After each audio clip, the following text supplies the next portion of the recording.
Israel ने Gaza के नासिर अस्पताल पर बमबारी कर दी। इस हमले में कम से कम 20 लोगों के मरने की खबर आ रही है। मृतकों में 5 पत्रकार भी शामिल हैं। जान गंवाने वाले पत्रकारों में रॉयटर्स, एसोसिएटेड प्रेस, अल जजीरा और अन्य मीडिया संस्थानों से जुड़े 5 पत्रकारों के नाम शामिल हैं। रॉयटर्स के कैमरामैन हुसाम अल मसरी वहीं अस्पताल की छत के नीचे लाइव कवरेज कर रहे थे, तभी वहां धमाका हुआ।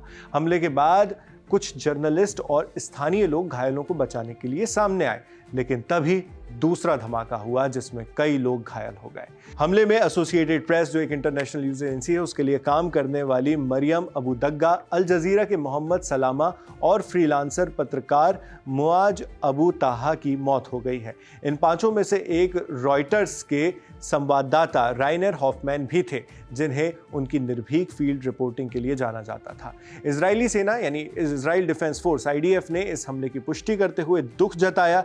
IDF के चीफ ने इसकी जांच के आदेश दिए हैं। इंटरनेशनल न्यूज एजेंसी रॉयटर्स की रिपोर्ट के मुताबिक सोमवार तड़के इजरायली फाइटर जेट्स ने ही गाजा सिटी के नासिर अस्पताल को निशाना बनाया था। धमाकों में अस्पताल के वार्ड, आपातकालीन ब्लॉक और लिफ्ट वाले हिस्से में तबाही हुई। तबाही के बाद इजराइल के PM बेंजामिन नेतन्याहू की प्रतिक्रिया भी सामने आई। उन्होंने अपने ऑफिशियल एक्स हैंडल से बयान जारी कर कहा, इजराइल आज गाजा के नासिर अस्पताल में हुई दुखद दुर्घटना पर गहरा अफसोस व्यक्त करता है। पत्रकारों, चिकित्सा कर्मचारियों और सभी नागरिकों के काम को इजराइल अहमियत देता है। सैन्य अधिकारी गहन जांच कर रहे हैं। हमारी लड़ाई सिर्फ हमास आतंकियों से है। हमारा मकसद हमास को हराना और अपने लोगों को बाहिफाजत घर लाना है। आलोचना WHO यानी वर्ल्ड हेल्थ ऑर्गेनाइजेशन की ओर से भी की गई। WHO के प्रमुख ड्रॉस एडहॉनम गिब्रियेसुस ने अपने आधिकारिक बयान में कहा, घायलों में गंभीर रूप से बीमार मरीज भी शामिल हैं, जिनका पहले से उपचार चल रहा था।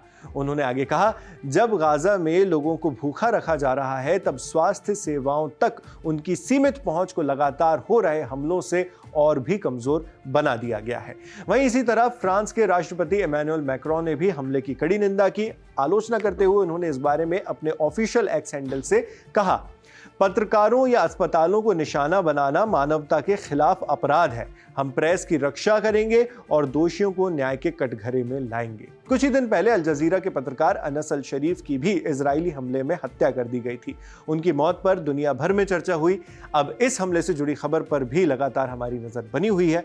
जो भी आगे अपडेट्स आएंगे वो हम आप तक इसी तरह लाते रहेंगे। आपके लिए तमाम जानकारी जुटाई है हमारे साथी सौरभ शर्मा ने।